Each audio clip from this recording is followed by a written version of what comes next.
बीच में इसका संचालन कैसे हो, इससे संबंधित हमारे बीच में जो उपस्थित है हमारे नए हमारे प्रधानाध्यापक आमंत्रित करना चाहूँगा।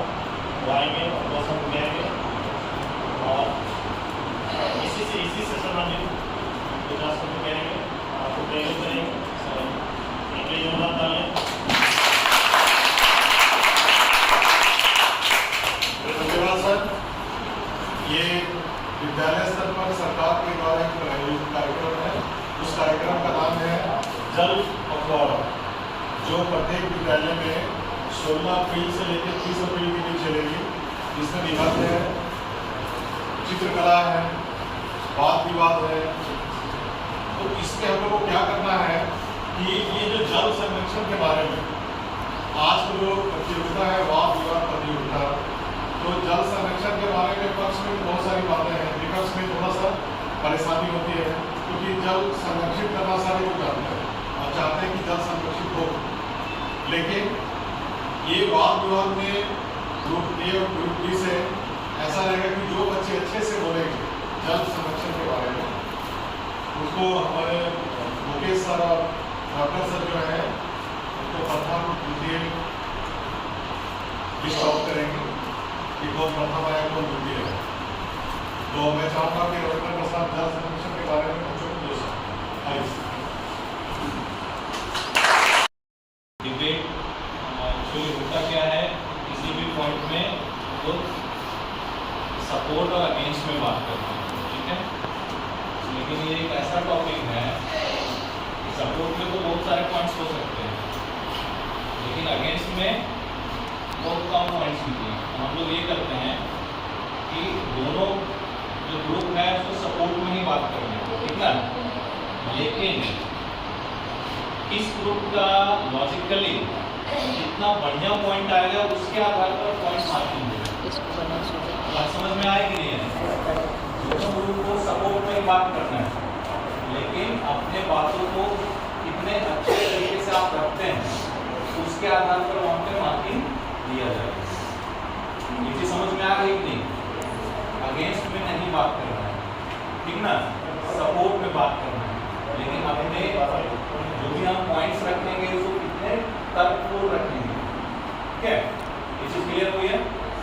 अब आते हैं कि जल पखवाड़ा, जल संरक्षण। पखवाड़ा का मतलब होता है 15 दिन।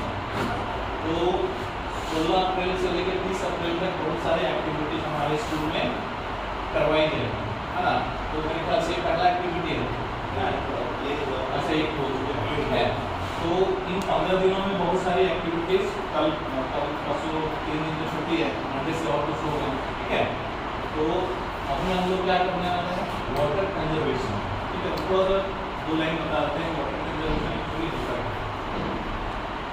Water conservation means to conserve water, conserve in sense how to save water. हमारा जो अर्थ है कितने प्रतिशत पानी है? 75 पक्का? Yes sir. कितना परसेंट है ना।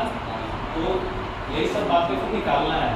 71% वाटर तो है, लेकिन फिर भी कहीं कहीं क्या है, पानी की कमी है ना। तो जहाँ पर पानी की कमी है वहाँ पे क्या करना होगा, कंजर्व करना होगा। कंजर्व मीन्स सेव करना होगा, ठीक है।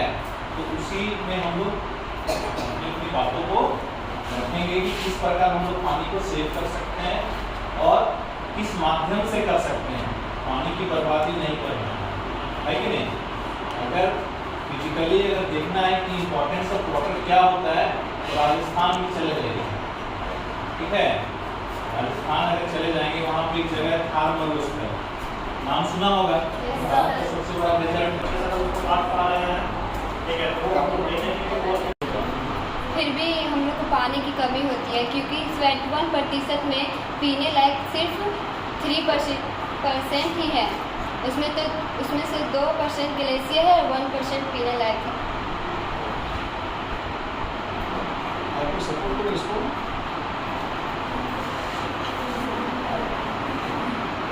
तो फिर उसको पोछा लगाने के लिए कुछ बना सकते हैं या फिर पौधों में वो पानी डाल सकते हैं। लगाने से बारिश होगी और उस पानी को हम यूज़ में ला सकते हैं।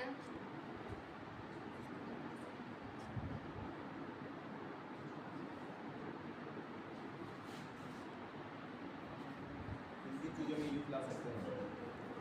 उसको हम पेड़ पौधे में डाल सकते हैं और घर का काम में यूज़ ला सकते हैं।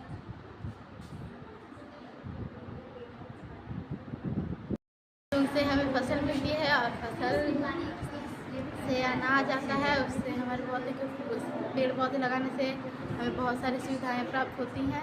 ऑक्सीजन मिलता है। ऑक्सीजन मिलता है, भोजन प्राप्त होता है। 24 घंटा हम लोग को खाना के बिना 24 घंटा हम लोग खाना के बिना नहीं रह सकते, पर पानी के बिना हम लोग एक सेकेंड भी नहीं रह सकते। और पानी से बिजली बनता है और बिजली से हम लोग को नेट आता है। खड़े जोर से बोलिए। पानी के बिना हम लोग का फसल नहीं होगा, जो फसल होता है उससे भोजन नहीं मिल पाएगा हम लोग।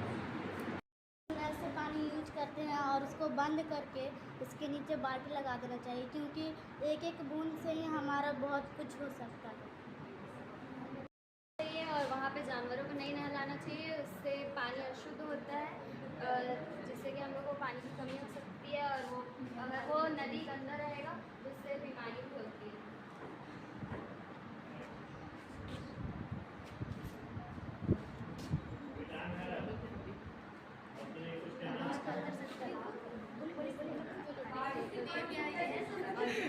कि वहाँ पानी स्टोर कर सकते हैं ताकि वो हम बरसात का पानी स्टोर कर सकते हैं ताकि वो हमारे यूज़ में फिर से हो सकता है। उससे इलेक्ट्रिसिटी भी होती है, बनती है, जनरेट होती है। हम लोग नदी और झील ये सब का पानी यूज़ बॉइल करके उसको फिल्टर करके सभी शिक्षकों एवं विद्यालय के सभी बच्चों, आज हम लोग जल संरक्षण पर बातें कर रहे हैं। तो जल संरक्षण हम लोग कैसे कैसे कर सकते हैं, कुछ पॉइंट्स में बताना चाहूँगी। जैसे कि पहले तो हम लोग डेली यूज़ में देखें, कोई भी डेली यूज़ में जैसे पानी खोल के कहीं कुछ काम कर रहे हैं और फिर वो अपना पानी बह रहा है, वो नहीं करना है। दूसरा बात है जैसे हो गया आपके पापा या जो भी कोई अगर सेविंग वगैरह करते हैं तो नल खुला रखते हैं और सेविंग करते हैं, है ना, इसमें मीटर लगना चाहिए।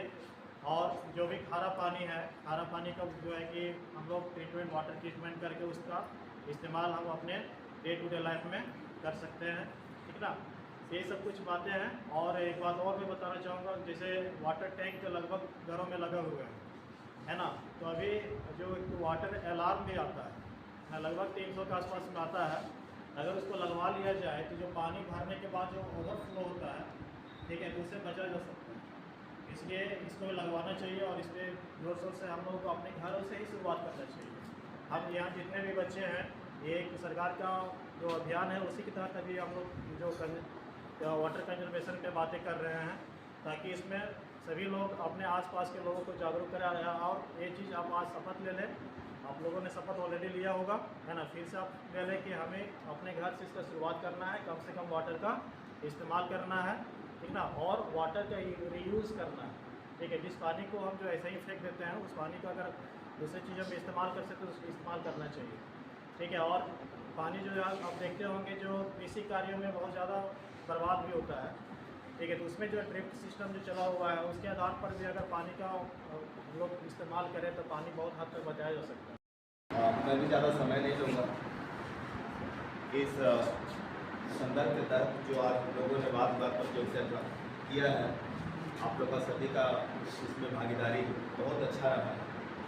बात के तहत मैं 2 बातें बताना चाहूँगा कि इसका 2 पक्ष होता है, एक नकारात्मक और एक सकारात्मक।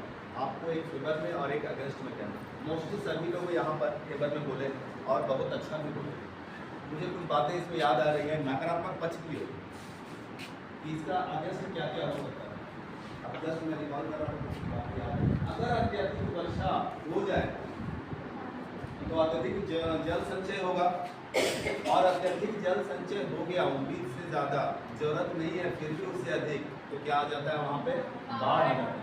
और बाढ़ आने के बाद जीवन कैसे अस्त व्यस्त हो जाता है, इसका जीता जाता एग्जाम्पल हमारा पड़ोसी राज्य बिहार है। बिहार से कोई हो? मोस्टली कुछ ऐसे ज़िले हैं जहाँ पर 3 महीने तक वो डूबा ही रहता है। स्कूल बोट्स में चलते हैं, नाव में।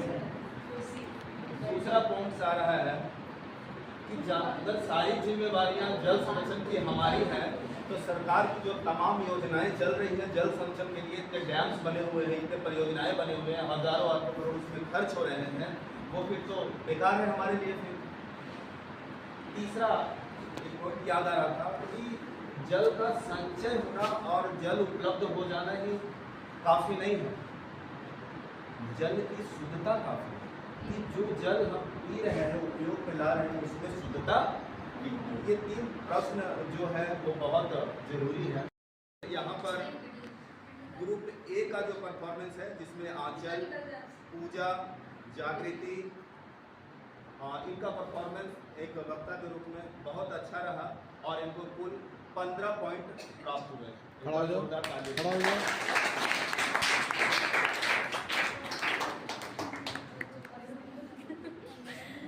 और दूसरा है ग्रुप बी, इसमें भागीदारी रही है संध्या, आयशा, रेशमी